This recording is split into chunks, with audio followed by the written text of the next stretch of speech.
بسم اللہ الرحمن الرحیم۔ تذکرہ دین کے معزز ناظرین، السلام علیکم۔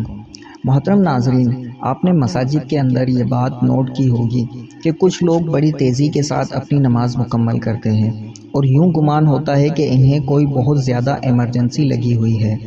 اسی طرح سے کچھ عورتوں کو بھی دیکھا گیا ہے کہ جلدی سے وضو کیا اور پھر جلدی سے نماز کی ادائیگی کی اور اپنے روزمرہ کے کام کاج میں مصروف ہوئیں۔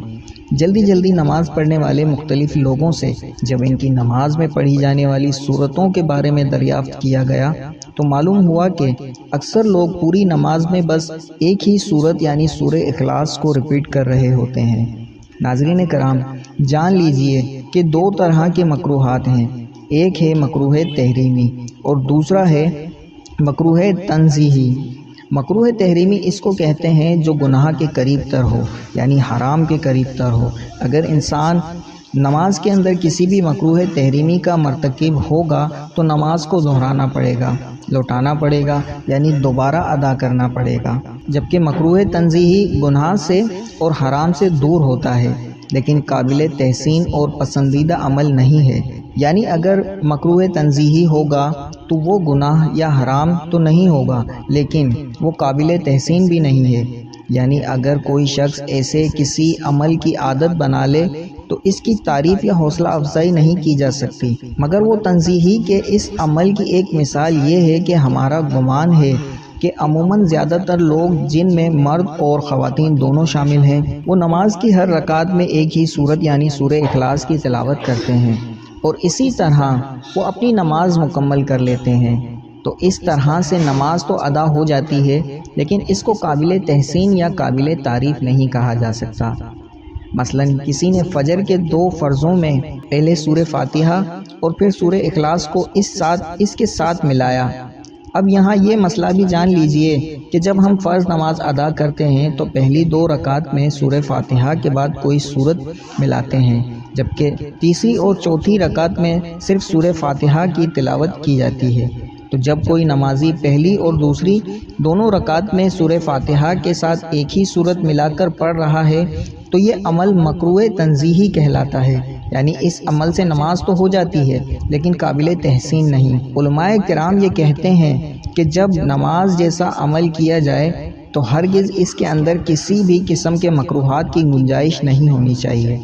یعنی ایک ہی سورت کو ہر رکعت میں ریپیٹ نہیں کرنا چاہیے۔ اب یہاں پر یہ مسئلہ بھی جان لیجئے کہ فرض نماز کی پہلی دوسری رکعت کے اندر سورہ فاتحہ کے بعد قرآن پاک کی کوئی سی بھی 3 آیات تلاوت کی جا سکتی ہیں۔ مثلا اگر آیات چھوٹی ہوں جیسا کہ سورہ کوثر، سورہ اخلاص، سورہ عصر اور سورہ النصر وغیرہ کی آیات ہیں تو کم سے کم 3 یا پھر مکمل سورت کی تلاوت، اور اگر کوئی بڑی آیت ہو جو کہ ایک ہی آیت 3 کے برابر ہو تو پھر ایک آیت کی تلاوت کرنے سے بھی نماز ادا ہو جاتی ہے، یا پھر بڑی والی 2 آیات بھی پڑھی جا سکتی ہیں۔ تو یہ ہے فرض نماز کا مسئلہ۔ لہٰذا اپنے گھر کی خواتین کو یہ بات سمجھائیں کہ ہر رکعت میں صرف سورہ اخلاص نہیں پڑھنی بلکہ مختلف صورتیں بدل کر پڑھنی ہیں۔ اب آ جاتے ہیں سنت اور نوافل کی جانب۔ تو ان میں تہجد کی نماز ہے، چاشت، اشراق اور دوسرے نوافل کی نمازیں ہیں۔ مثلا سورہ الحاجات ہے، سورہ صلاۃ التوبہ ہے، یا کوئی شکرانے کے نوافل کی منت مانی ہوئی ہے کہ میرا فلاں کام بخیر و خوبی ادا ہو جائے تو میں اللہ کی خوشنودی کی خاطر اسے نوافل ادا کروں گا یا کروں گی۔ تو فرض نمازوں کے علاوہ جتنی بھی نمازیں ہیں ان کی تمام رکعتوں کے اندر آپ ایک ہی سورت پڑھ سکتے ہیں اور یہ عمل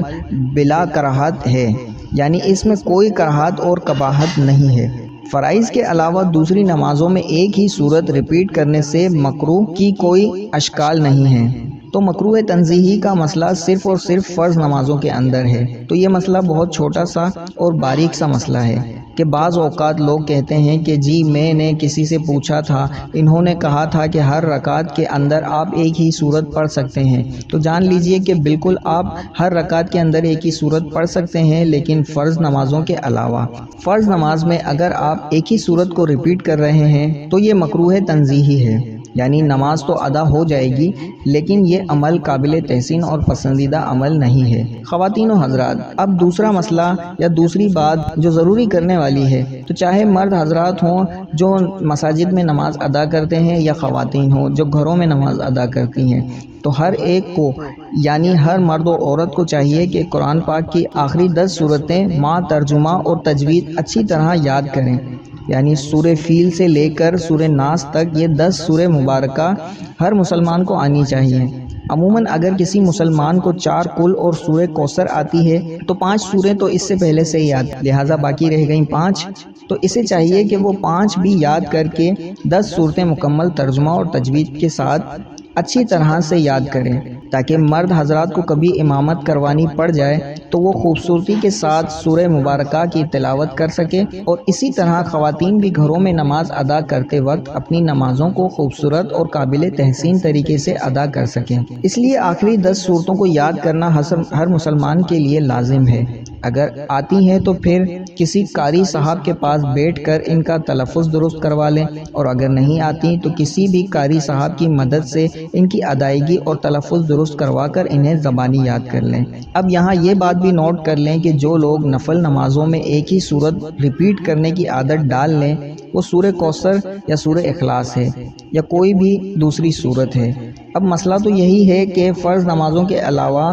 آپ ہر نماز میں ایک ہی صورت بار بار دہرا سکتے ہیں اور اس میں کوئی حرج نہیں ہے، لیکن جو لوگ نوافل اور سنتوں میں ایک ہی صورت کو بار بار دہراتے ہوں گے تو لاشعوری طور پر ان سے فرض نمازوں میں بھی یہ غلطی ہوگی کہ وہ فرض نمازوں کی 2 رکعتوں میں بھی ایک ہی صورت دہرا لیں گے، اور یہ عمل وہ جان بوجھ کر نہیں کریں گے بلکہ لا محالہ طور پر ان سے سرزد ہو جائے گا۔ اب یہاں یہ بات بھی قابل ذکر ہے کہ کچھ ایسی نمازیں ہیں جسے تہجد کے نوافل ہیں اور اشراق کی نماز ہے، جس میں علماء کرام خود بتاتے ہیں کہ 1 رکعت کے اندر 3 بار سورہ اخلاص پڑھنی ہے، تو اس سے یہ فائدہ حاصل ہوتا ہے کہ ایک مکمل قرآن پڑھنے کا ثواب حاصل ہو جاتا ہے۔ اسی طرح صلات و تسبیح یا دوسرے کچھ ایسے اور نوافل بھی ہیں جن میں علماء کرام بتاتے ہیں کہ سورہ اخلاص کی گنتی تعداد پڑھنی ہے، تو اس میں ان تعداد کو پورا کرنا ضروری ہے۔ لیکن اگر جب کسی کو قرآن پاک کی آخری 10 سورتیں آتی ہوں گی تو اسے کیا ضرورت پڑی ہے کہ وہ عام نمازوں کے اندر ایک ہی سورت کو بار بار ریپیٹ کرے، اور اسی طرح وہ جب بھی نوافل سنتیں یا فرائض ادا کرے گا تو ہر رکعت میں کوشش کرے گا کہ مختلف سورت کی تلاوت کرے، تو اسی طرح سے اس کی پوری کے پوری نماز خوبصورت ہو جائے گی۔ اب یہاں کچھ لوگ یہ بھی کہتے ہیں کہ میں سورۃ الاخلاص سے یا سورہ کوثر سے بے حد رغبت اور ہمیں اس سورت کو ہر ایک رکعت میں ادا کرنا پسند ہے، تو یقیناً وہ ایسا ضرور کر سکتے ہیں، لیکن فرض نمازوں کے علاوہ دوسری نمازوں میں یعنی سنتوں اور نوافل میں وہ اپنا یہ شوق ضرور پورا کریں کہ اس میں کسی قسم کا کوئی بھی حرج نہیں، لیکن جب فرض نماز ادا کریں تو ہم ایسا عمل ہی کیوں کریں کہ جس میں کسی بھی قسم کی چھوٹی یا بڑی کراہٹ پائی جا سکتی ہو۔ اللہ تبارک و تعالیٰ سے دعا ہے کہ ہمیں دین کی باتوں کو سننے، سمجھنے اور ان پر عمل کرنے کی توفیق عطا فرمائے۔ محترم ناظرین، درخواست ہے کہ میری آج کی اس معلوماتی ویڈیو کو لائک اور شیئر کر دیجئے اور چینل کو سبسکرائب کر لیجئے۔ جزاک اللہ خیرہ۔ اللہ ہم سب کا حامی و ناصر ہو۔ ناظرین، کمنٹ میں اللہ تعالیٰ کے 99 ناموں میں سے کوئی ایک نام ضرور ٹائپ کریں۔